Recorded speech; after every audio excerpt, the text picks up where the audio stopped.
Hello അസ്സലാമു അലൈക്കും. ഇന്നത്തെ ഈസി ലേസി റെസിപ്പിയിൽ ഞാൻ ഇൻക്ലൂഡ് ചെയ്തിരിക്കുന്നത് ഒരു മുളകിട്ട മീൻ കറിയാണ്. അപ്പോൾ ഇതിനകത്തുള്ള ഇൻഗ്രീഡിയൻസ് ആണ് പിക്ചറിൽ കണ്ടത്. പിന്നെ ആസ് യൂഷ്വൽ എണ്ണ ചൂടാക്കുക. എണ്ണ ചൂടാക്കുന്നതിന് മുമ്പായിട്ട് തന്നെ ചട്ടി ഒന്ന് ചുറ്റിച്ചു കൊടുക്കുക. എണ്ണ എല്ലായിടത്തും പെരളണം. എണ്ണ ഒന്ന് ചൂടായി വരുമ്പോൾ കടുകിട്ട് പൊട്ടിക്കുക. അതിനുശേഷം ഉലുവ ആഡ് ചെയ്യുക. ഇതെല്ലാം കുറച്ച് നമ്മുടെ ഒരു പിഞ്ച് അങ്ങനെയൊക്കെ മതിയാവും അളവ്. അതിനുശേഷം കറിവേപ്പില ഇടുക. കറിവേപ്പില ഒന്ന് മുരിഞ്ഞ് വരുന്ന സമയമാകുമ്പോഴേക്കും ഇഞ്ചി ഇടുക. ഇഞ്ചിക്കാണ് കുറച്ച് കൂടുതൽ സമയം. ഒന്ന് ജസ്റ്റ് ഒരു ഷെയ്ഡ് വരണം, ഒരു ബ്രൗൺ ഷെയ്ഡ് അങ്ങനെ ആവണ്ട, എന്നാലും ലൈറ്റായിട്ട് കളറ് മാറണം. അതിനുശേഷം നമ്മൾ കുറേശ്ശെ വെളുത്തുള്ളി ആഡ് ചെയ്യുക.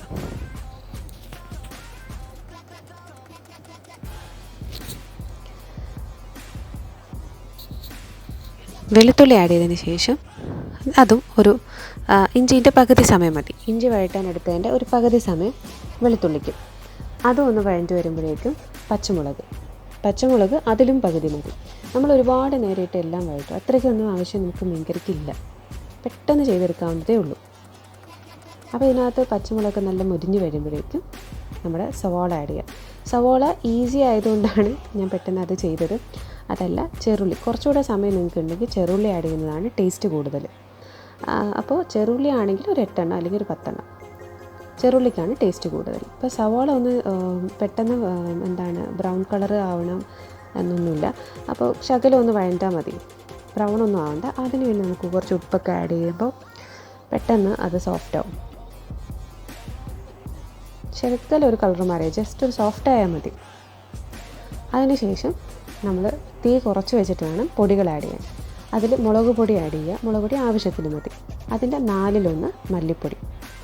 ഈ സ്റ്റേജിൽ തന്നെ നിങ്ങൾക്ക് മഞ്ഞൾപ്പൊടി ആഡ് ചെയ്യാം. ഞാൻ ഈ സ്റ്റേജിൽ ആഡ് ചെയ്തില്ല, പിന്നീടാണ് ആഡ് ചെയ്തത്. മഞ്ഞൾപ്പൊടി നമുക്ക് ഏത് സ്റ്റേജിൽ വേണമെങ്കിലും ആഡ് ചെയ്യാവുന്നതേ ഉള്ളൂ. അപ്പോൾ ഇത് കുറച്ച് നന്നായിട്ട് വഴറ്റണം. കാര്യം എന്ന് വെച്ചാൽ അതിൻ്റെ ആ പച്ചമണം ഒന്ന് മാറണം, അത്രേ ഉള്ളൂ. ആ പച്ചമണം മാറുമ്പോൾ തന്നെ നമുക്ക് പുളി ഇട്ട് വെച്ച വെള്ളം ഒഴിച്ചിടും.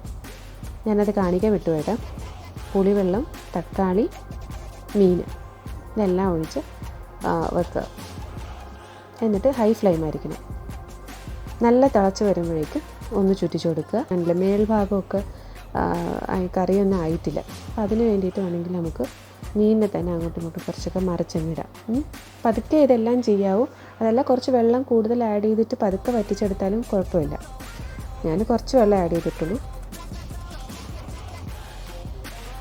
എന്നിട്ട് ശകലം തുറന്ന് വെച്ച് വേണം ലോ ഫ്ലെയിമിൽ വേവിക്കാൻ. അതിനുശേഷം നെക്സ്റ്റ് തിളയോടുകൂടി അത് സ്റ്റോപ്പ് ചെയ്യാം. ഇതൊന്ന് ചുറ്റിച്ചിട്ട് നമുക്ക് സ്റ്റൗ ഓഫ് ചെയ്യാം. അതിനുശേഷം നല്ലൊരു പൊടിക്കൈയാണ് വെളിച്ചെണ്ണ, പച്ചമുളക്, കറിവേപ്പില ഇതും കൂടെ ആഡ് ചെയ്ത് അടച്ചു വയ്ക്കുക. എനിക്ക് കുറച്ച് വെളിച്ചെണ്ണ ഞാൻ കുപ്പിയിൽ നിന്ന് എടുത്ത് ഒഴിച്ചുകൊണ്ടാണ് കുറച്ച് കൂടുതൽ. 1 ടേബിൾ സ്പൂണോ 1 ടീസ്പൂണോ ഒക്കെ മതിയാവും. ഇതിൻ്റെ ആവശ്യത്തിന് ഒഴിച്ചാൽ മതി. കാര്യം ഓൾറെഡി എണ്ണയിലാണല്ലോ എല്ലാം വഴറ്റിയിരിക്കുന്നത്. ശകലം ഒരു പേരിന് മണത്തിന് വേണ്ടിയിട്ടാണ് പച്ചമുളകും കറിവേപ്പില ആഡ് ചെയ്ത് അടച്ചങ്ങ് വെക്കുക. ഒരു 10 മിനിറ്റോടെ വെയിറ്റ് ചെയ്ത് കഴിഞ്ഞാൽ അസ്സല മീൻകറി റെഡിയായി. ഇത്രയേ ഉള്ളൂ. അപ്പോൾ മൊത്തത്തിൽ ഒരു 15-20 മിനിറ്റിനകത്ത് തന്നെ നമ്മുടെ റെസിപ്പി റെഡിയാണ്. അപ്പോൾ എല്ലാവർക്കും വീഡിയോ ഇഷ്ടപ്പെട്ടെന്ന് വിശ്വസിക്കുന്നു. എല്ലാവരും ലൈക്ക് ചെയ്യുക, ഷെയർ ചെയ്യുക, സബ്സ്ക്രൈബ് ചെയ്യുക. അപ്പം this is Aseela Junejo signing off. മാ സലാമ.